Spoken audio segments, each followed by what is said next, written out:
How's it going, everybody? Welcome to Uncle Bubba's Brisket and Barbecue. I'd like to say, first of all, thank you very much for checking out our video. We know there's a lot of stuff you could be doing with your time, but we appreciate the fact that you're here under the tent in beautiful Texas with a smoker. And the main question everybody asks is, Uncle Bubba, how you get your brisket so tender? And how do you cook a brisket? And Uncle Bubba this, and Uncle Bubba that. Well, you know what? I'm here to answer all the questions regarding brisket, okay? Brisket's a very interesting meat. We have a certified Angus brisket. But the first thing I'd like to show everybody is why do we trim our brisket? At first, I must admit, I was not a trim the brisket kind of guy. And I came up with all these great inventions until I had an old man, old Papa Murphy, taught me exactly what we need to do in order to get the perfect type of brisket. Okay, first thing we have to do is what's called trim the fat, okay? The fat is called decal fat, but there's different areas of the fat on the brisket, okay? Number one area, if you have it on the top, where the fat is on the bottom, this would be considered as the bottom, this is considered as the top. On the top, we have a lot of little bitty fat, but main pocket of fat is this one right here. This one I can't stand. So we're gonna try to get this fat immediately out there. And this is how we're going to cut it. Also, make sure you have a really, really good cutting knife and carving knife, okay guys? There's nothing worse than trying to cut this and you don't have the ability to do it. Same thing with this one. See this one over here? See, all of this area right here is considered as the fat. So we go into it.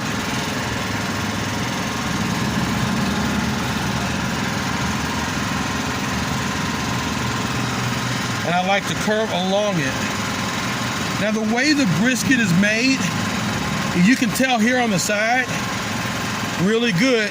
It's like a layer of fat, then meat, then another layer of fat. So that fat is gonna be throughout the brisket. There's no way to say, oh, well, let me cook the brisket and completely strip the top portion, remove the fat, put the top portion back. There's just no way to do it. So there's always gonna be a layer of fat in between, and you want that. That layer of fat is gonna make it really juicy when you smoked it. Now, after you've done that, you flip it over, there's another layer of decal fat that's on the back. That portion right there. This inline portion right here. Here's how we take that out.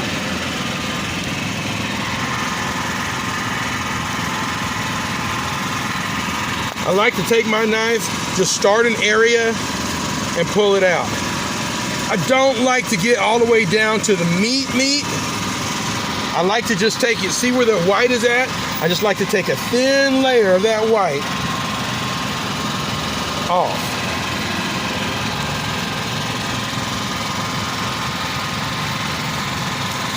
Hey, some people like it with extra fat. We have a lot of our clients who want the burnt ends, and man, I can sure respect that because those burnt ends taste delicious.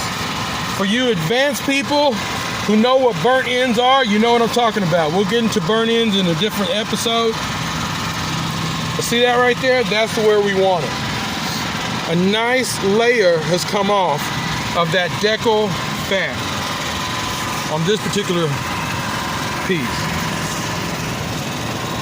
Now notice, I'm not trying to take all the fat off. Once again, I want it to be juicy. Now some people take the fat off. Hey man, that's you. Knock yourself out. But not me. I need my brisket to be extremely tender and juicy. So if you didn't understand it on this one, I'll show you once again. It is that thick layer of fat on this side. And all you have to do with your knife, start it. And notice how I just trim it up on the side. And try your best not to cut yourself or your wife or whoever's holding the camera.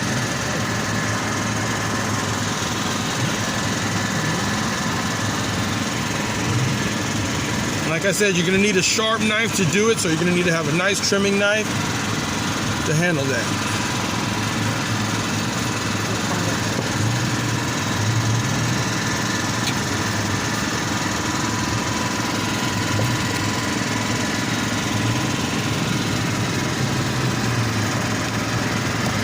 Now, here's a nice little trick that I learned.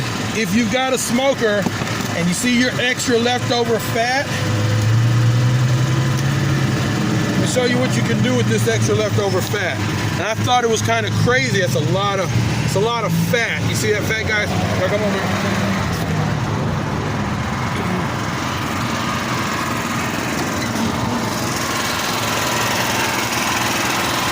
We put that fat inside of that pit. Now, if it wasn't smoking up before, that fat's gonna let it smoke on.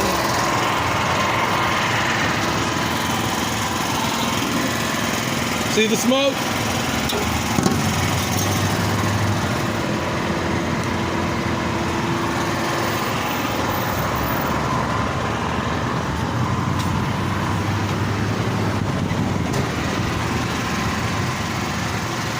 Alright, now that we've trimmed the brisket, I like to give it a nice once over. We're going to have to season the brisket. Some people really like injecting their brisket. I did at one time, but at this point we just don't do that anymore. Okay, we've evolved beyond that. Okay, we have to get two things that we're looking for. We're looking for it to be extremely savory and juicy, but at the same time super tender.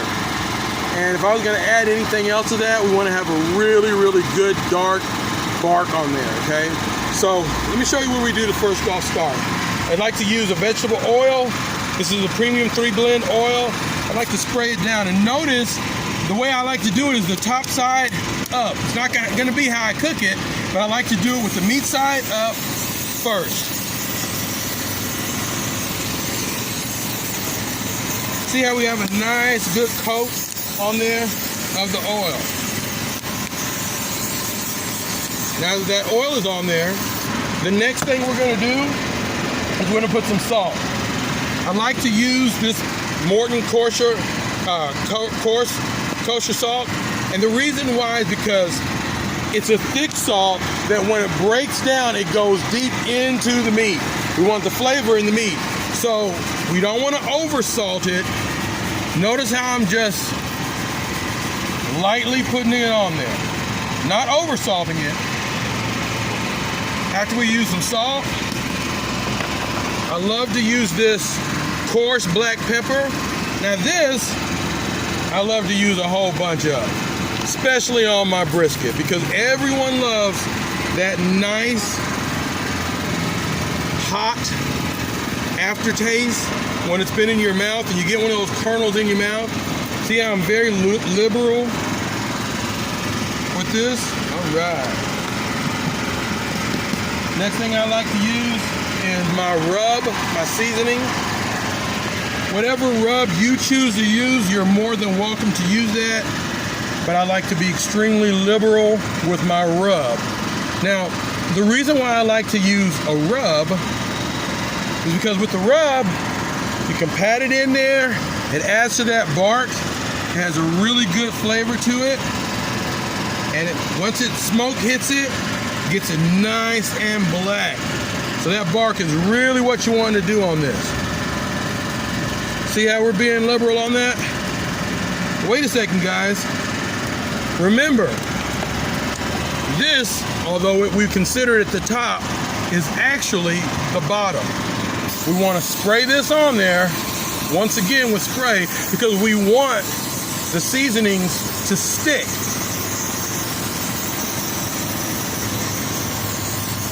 All right.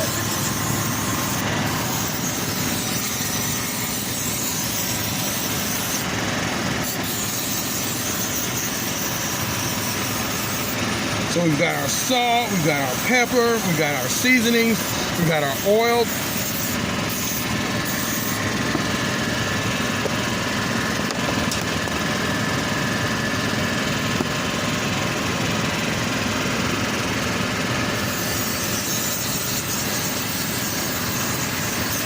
Now, does anybody know what's the next thing we do, class?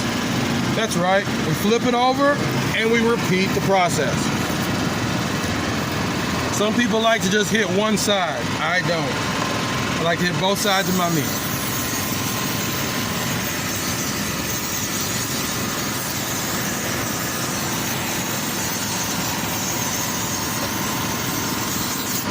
So first the spray, then we use some rock salt, being very liberal. For all you Republicans, we're going to be liberal on the salt. I'm sorry. We'll be conservative on the salt. And we'll be liberal on the black pepper. How about that? I like black pepper. I like the taste of it in my mouth. I like the way it pops. Especially if you get one of those kernels after you swallow the meat, you're like, oh man, it still has that heat on it.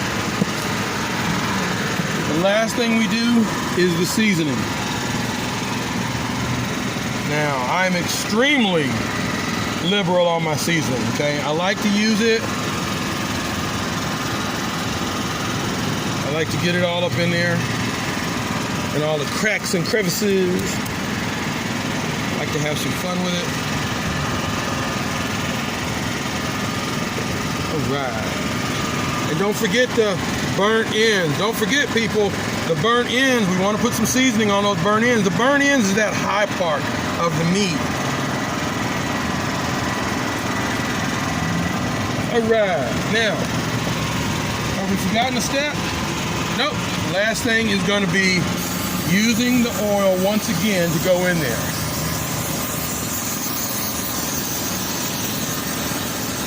And notice how when I'm doing this, I'm patting it because it's a rub. I want to get the seasoning into the meat. I want it to get deep into that meat, okay, guys? And if we've done everything right, which is we keep the meat at about 250 to 300 on the smoke temperature, I'd say keep it somewhere around 12 to 14 hours, that low. To a lot of people, 12 to 14 hours, I can't wait that long. Well, it only depends on if you want perfect brisket or not, because we're still not even done after that. We want to keep it another 12 hours, maybe overnight in the oven or something like that, at about 180. Now, 180 overnight in the oven, 12 hours in the smoker at 250, that's a long time. That is literally 24 hours. But you will have the most tender, most succulent brisket you have ever had. So when you come to brisket, it's not an instant success, okay? You have to take your time with it. Now, this is how our brisket looks. Let's open up our oven.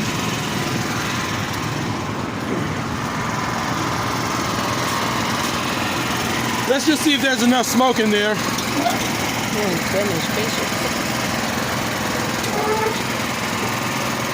Yeah, we're trying to set the world on fire over here. This is our brisket. We're taking it all the way up in there.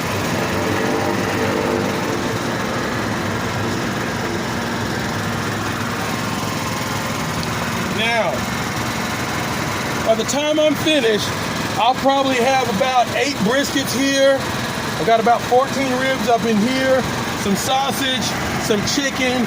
I'll finish it off with some turkey drumsticks, and we will have this thing absolutely, totally packed with meat and food. And the funny part about it is that it'll be packed not for today, but for tomorrow. We're cooking right now for the next day, because this day we've already almost sold out. And then tomorrow, everything that we have here will be sold out. Thank you all very much once again. Be sure to tune in to one of our episodes. We're going to do fried turkey. and show you guys how to do some fried turkey, okay? So thanks very much for looking at Uncle Bubba's Brisket Barbecue, and y'all stay hungry, okay? Thank you much. Oh, you can check us out at Facebook, Uncle Bubba's Brisket and BBQ, or you can look at us at Instagram, Tinder, Twitter, Grindr at Uncle Bubba's Brisket BBQ. I don't know, man. You know, this is too fancy for me. My philosophy has always been to kiss it. My dad told me a long time ago, keep it simple, stupid. So I keep it simple, okay? Thank y'all much. I appreciate it. Y'all take care.